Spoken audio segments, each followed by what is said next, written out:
وما خلقت الجن والانس الا لیعبدون۔ عبادت کا معنی بندگی، بندگی کا معنی غلامی، کہتا ہے یہ بندہ ہے، یہ غلام ہے، یہ عبد ہے، تینوں لفظ استعمال ہوتے ہیں۔ تو اللہ رب العزت نے ہمیں غلامی کے لیے پیدا کیا ہے، بندگی کے لیے پیدا کیا ہے، اور غلامی اور بندگی کو سمجھنے کے لیے آپ دو باتیں سمجھیں اور مثال کے ساتھ سمجھیں۔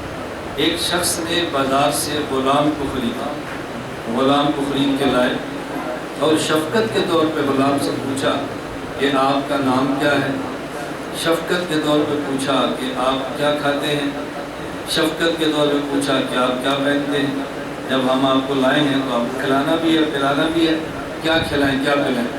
تو غلام نے جواب دیا آقا ہم غلام ہیں، غلام کا نام نہیں ہوتا، غلام کا وہی نام ہوتا ہے جو مالک رکھے، اس لیے ہمارا کوئی نام نہیں ہے، جو نام رکھے گا وہی ہمارا نام ہوگا۔ پہلے کسی اور کے غلام تھے تو انہوں نے نام دیا، اب آپ کے غلام ہیں تو جو نام آپ کو پسند ہو ہمارا نام رکھ دے وہی نام ہوگا۔ ہم نے کھانا کیا ہے، غلام کی کوئی خواہش نہیں ہوتی، جو آپ نے کھلانا ہے وہی ہم نے کھانا ہے۔ ہم نے پہننا کیا، ہم آپ کے غلام ہیں، غلام کی کوئی خواہش نہیں ہوتی، جو آپ نے پہنانا ہے وہی ہم نے پہننا ہے۔ وہ سمجھا تھا میں غلام ہوں، ہم نہیں سمجھے کہ ہم غلام ہیں، ہم نہیں سمجھے کہ ہم غلام ہیں۔ تو غلامی کا مزاج کیا ہے، نام وہ جو آپ رکھے، کھانا وہ جو آپ کھلائیں، اور لباس وہ جو آپ پہنائیں۔ اگر ہم غلام ہیں تو پھر ہمارا مزاج ہونا چاہیے ہمارا نام وہ ہے جو اللہ کریم رکھے، ہمارا لباس وہ ہے جو اللہ چاہے، اور ہماری خوراک وہ ہے جو اللہ چاہے۔ مسئلہ ہی حل ہو جاتا ہے، اپنی پسند بندے کی ختم ہو جاتی ہے۔ یہ پسند تب تک رہتی ہے جب تک بندے کا ذہن یہ نہیں بنتا کہ میں غلام ہوں۔ دوسری بات سمجھے، وہ بھی پہلے مثال چن لیں۔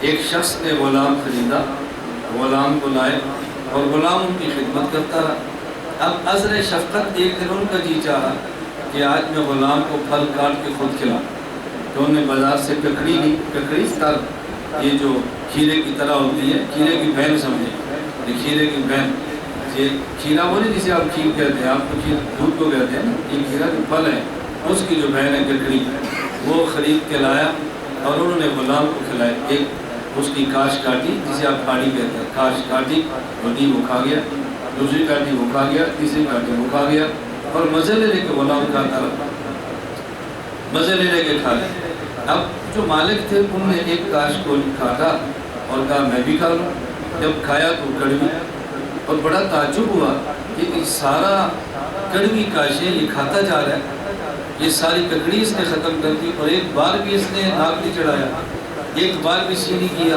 اور کہا نہیں کہ یہ کڑوی ہے۔ تو انہوں نے تعجب سے غلام سے پوچھا اتنی کڑوی ککڑی تو کھا گیا اور بتایا بھی نہیں کہ کڑوی ہے۔ اس نے کہا آقا روزانہ آپ کے دسترخوان سے میٹھے پھل کھائے ہیں، آج ککڑی کڑوی کھا لی تو اس پہ ناک چڑھاؤ، نشان غلامی کے خلاف۔ بس ہم یہ ذہن بنا لیں، اللہ کی قسم کہ دنیا میں مشکلات آئیں گی کہ نہیں محسوس نہیں ہوگی۔ اللہ نے ہمیشہ صحت دی ہے، اگر 2 دن کے لیے بیماری دے دے تو کیا ہے، اللہ نے اتنا بڑا خاندان دیا ہے، اس میں سے بیٹا یا بیٹی لے لے تو پھر کیا ہے، اللہ نے ہمیشہ مال دیا ہے، کبھی غربت دے دے تو کیا ہے، اللہ نے ہمیشہ سہولتیں دی ہیں، دین کی خاطر 2 دن کی قید آ جائے تو کیا ہے۔ یہ ذہن بن جائے تو پھر کوئی مشکل نہیں ہے، ذہن بنتا ہی تب ہے جب ہم سمجھتے نہیں کہ ہم غلام ہیں۔ اس نے کہا ہمیشہ آپ کے دسترخوان سے میٹھے پھل کھائے، اگر ایک دن کڑوا کھا لیا تو کون سی قیامت آ گئی، تو شان غلامی کے خلاف میں غلام بول پڑے۔ اللہ فرماتا ہے وما خلقت الجن والانس الا لیعبدون، ہم نے تمہیں غلامی کے لیے پیدا کیا ہے، بندگی کے لیے پیدا کیا ہے، عبادت کے لیے پیدا کیا ہے۔